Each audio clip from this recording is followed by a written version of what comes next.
आई बाबा रिटायर होत आहेत. खरं तर नावातच सगळं आलं आणि नाविन्य काय असतं हे या टायटलमधूनच कळतंय.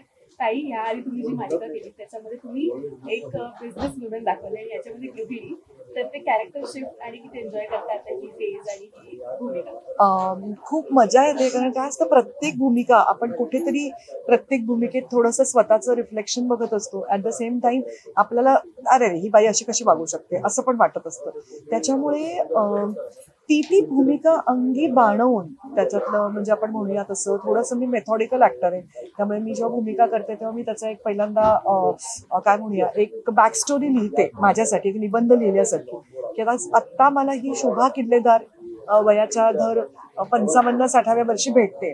तर ह्या 55 वर्षापर्यंतचा शुभा किल्लेदारचा काय प्रवास होता हे मी माझ्यासाठी नेहमी ते लिहिते की तिचं काय एज्युकेशन असेल, ती सोसायटीच्या कुठल्या स्तरातली आहे. तर तशा रीतीने मग तुमचं काय म्हणूया तुमचा अंगिक अभिनय असेल किंवा साधारणतः तुमचं जेस्चर्स असतील, तुमची वेशभूषा असेल त्याच्याबरोबर तुम्ही जाऊ शकता. आणि मला प्रत्येकच माझी भूमिका करताना खूप मजा येते. तसं आता ही शुभा किल्लेदार करण्यासाठी मी खूप एक्सायटेड आहे आणि मला खूप मजा येते काम करताना.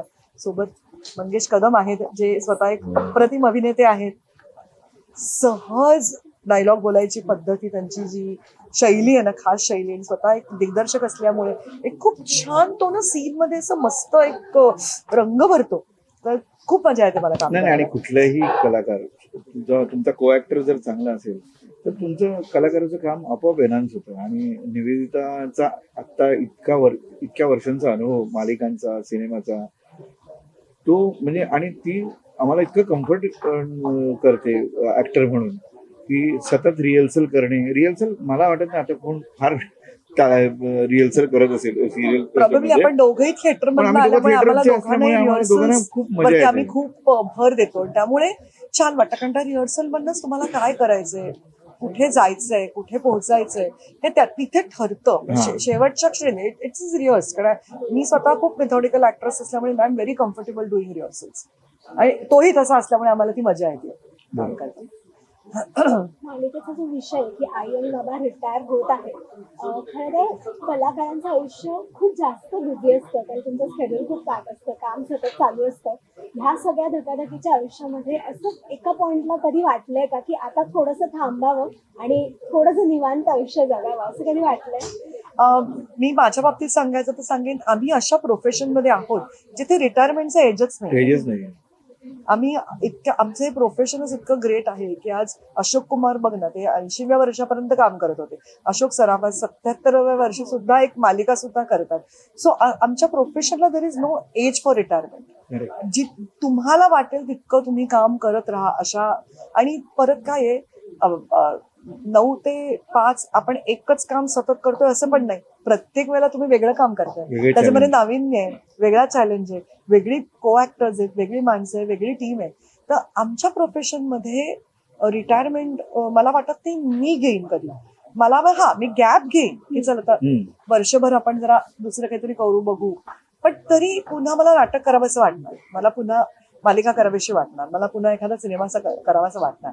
त्यामुळे या प्रोफेशन मधनं मला वाटत नाही मी कधी रिटायर होऊ शकतो. मला म्हणतं कधी रिटायर होत नाही असं मला लीनाताई आणि अशोक सरांनी जेव्हा हे प्रोमो पाहिले त्यांच्यावर तुम्हाला काय कमेंट्स? अप्रतिम. ते एकदम खुश, लीना एकदम खुश झाली. आणि त्यांनी निवेदिता मॅडमचं इतकं कौतुक केलं आणि ते म्हणाले की तुमच्यामधली केमिस्ट्री ह्याच्यातून दिसते, प्रोमो मधून दिसते. त्यामुळे तुम्ही या सिरियलमध्ये ऑलरेडी तरुण गेलात हे मला प्रोमो बघतानाच मला कळतं. तर ते जास्त महत्वाचं असतं ना. तुम्ही नुसतेच एक कास्टिंग एक निवेदिता मंगेश कदम नाही, ते नवरा बायको पण वाटले पाहिजे, त्यांच्या इतक्या वर्षाचा प्रवास वाटला पाहिजे. त्या दृष्टीने मला महत्वाचं वाटते ही रिॲक्शन लीनाची.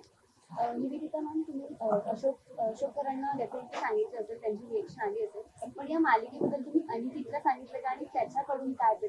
पहिलं म्हणजे अशोकची रिॲक्शन अशी होती प्रोमो बघितला, ती प्रोमो छान झालाय, एपिसोड बघूया. सो प्रोमोनी तुमची जबाबदारी वाढली आहे. वाढते. प्रोमो चांगला केलाय ना, एपिसोड चांगला केलाच गेला पाहिजे असं त्याची रिॲक्शन होती. अनिकेतला बेसिकली त्याला खूप आवडला हा प्रोमो, पण त्याला खूप आवडला. आणि दोन्ही प्रोमो, स्पेशली तो फ्लॉवरवाला प्रोमो तर त्याला जास्त आवडला. त्याने मला सांगितलं की हा खूप छान आहे. हा शूज मला प्रोमो आवडला. त्याची रिॲक्शन तो मुळात खूप वाचतो, खूप बघतो. त्यामुळे तो मला म्हणाला की एंडला ती जी बुटांची जी फ्रेम आहे दोघांच्या हातात एंड तिकडे जो कॅमेरा जातो, तो म्हणाला हे सर्वात उत्तम आहे. इथे कळतं की तुम्हाला अख्ख्या सिरियलमध्ये काय म्हणायचंय. म्हणजे बुटापासून सुरू झाली आणि त्या बुटावरतीच परत तुम्ही येऊन त्या प्रोमोचा एंड केला, ही त्याची रिॲक्शन होती. आणि आम्हाला बाकी पण बऱ्याच प्रेक्षकांकडनं, इव्हन स्टार प्रवाहाच्या पेजवरती पण प्रोमोवरती आमच्या डोळ्यात पाणी आलं. नुसता प्रोमो बघून आमच्या डोळ्यात पाणी आलं. अशी जेव्हा तुम्हाला रिॲक्शन येते तेव्हा तुम्हाला कळतं की आपण कुठेतरी करेक्ट रस्त्याने जातो आहोत. आतापर्यंत तुम्ही ज्या काही सासूच्या भूमिका साकारल्या आहेत त्याला पाहून बऱ्याचशा सुनांच्या किंवा मुलींच्या असं त्यांना हेवा वाटतो की मला सुद्धा अशीच सासू हवी. Lovable सासू. हा, इतकी लवेबल. तर मला हे विचारायचं की प्रत्येक मालिकेमध्ये जेव्हा तुमची अशी भूमिका येते ना, त्या मालिकेतलं सासर खूप छान सुरेख तुम्ही देखता, पण तुम्ही जेव्हा खरोखर सासरी आला तर तेव्हा तुमचं सासू आणि अरे तुमचं सासर कसं माझं होतं? सासर मी तुला सांगते, मला असं वाटतं मी गेल्या जन्मी काहीतरी डेफिनेटली पुण्यकर्म केलं होतं म्हणून मला अशोक सराफांसारखा नवरा आणि त्याबरोबरीने सासर. कारण आपल्या देशांमध्ये लग्न हे दोन व्यक्तींमध्ये होत नाही, ते दोन कुटुंबांमध्ये होतं. त्या दोन कुटुंबांचं एकत्र येणं असतं. आणि मला तर इतका म्हणजे माझे सासरे तर आय कॅनॉट टेल यू, जेव्हा बाबा होते ते अशोक निवेदिता अशी जोरात हाक मारायची पण हिंमत करू शकत नव्हता. कारण ते त्याला नेहमी म्हणायचे मी तुझ्या आईशी कधी असं वागताना तू बघितलंयस. सो ही एवढं वॉर्मथ मला आमच्या बाबांनी दाखवली. अनफॉर्च्युनेटली माझे वडीलही खूप लवकर गेले आणि माझे सासरेही खूप लवकर गेले. त्यांचाही मला फार सहवास मिळाला नाही. पण माझ्या नंदा आणि माझी मोठी नणंद जी अमेरिकेला असतात त्या तिथेही आता माझी मालिका बघतायत, अशोकची मालिका बघतायत. अशोकची मोठी बहीण म्हणजे आता 80 वर्षाची आहे. इव्हन माझी मधली नणंद मंगला सुकणकर ते आता माझं प्रत्येक गोष्ट काम बघतात आणि खूप कौतुक त्या सगळ्यांना माझ्या कामाबद्दल आहे. आणि म्हणजे माझी जाऊ स्मिताशी, ती माझी फक्त जाऊ नाही तर ती माझी मैत्रीण आहे. त्यामुळे इव्हन माझे दीर सगळे माझे पुतणे, द होल सराफ फॅमिली. आणि माझी माहेर म्हणजे माझी मोठी बहीण, माझे मेहुणे, माझी भाची, माझा भाऊ, ह्या दोन्ही कुटुंबांनी ना काय म्हणूया मला हे करिअर करायला किंवा मला एक अभिनेत्री म्हणून पुढे जायला खूप प्रोत्साहन दिलंय. जेव्हा तुमचं होम फ्रंट जेव्हा इतकं रिसेप्टिव्ह असतं आणि तुम्हाला इतकं जेव्हा ते पाठिंबा देतात आणि इतकं एनकरेजमेंट देतात ना, तेव्हाच तुम्ही बाहेर पडून अशा रीतीने काम करू शकता की तुमचं काम तेवढं अप्रिशिएट होतं. रसिका हो, कलाकृती मीडिया म्हणजे मनोरंजनाची लयलूट. मनोरंजन क्षेत्रातील किस्से व घडामोडींचा आस्वाद घेण्यासाठी कलाकृती मीडिया या यूट्यूब चॅनलला सबस्क्राईब करा आणि व्हिडिओ लाईक करा.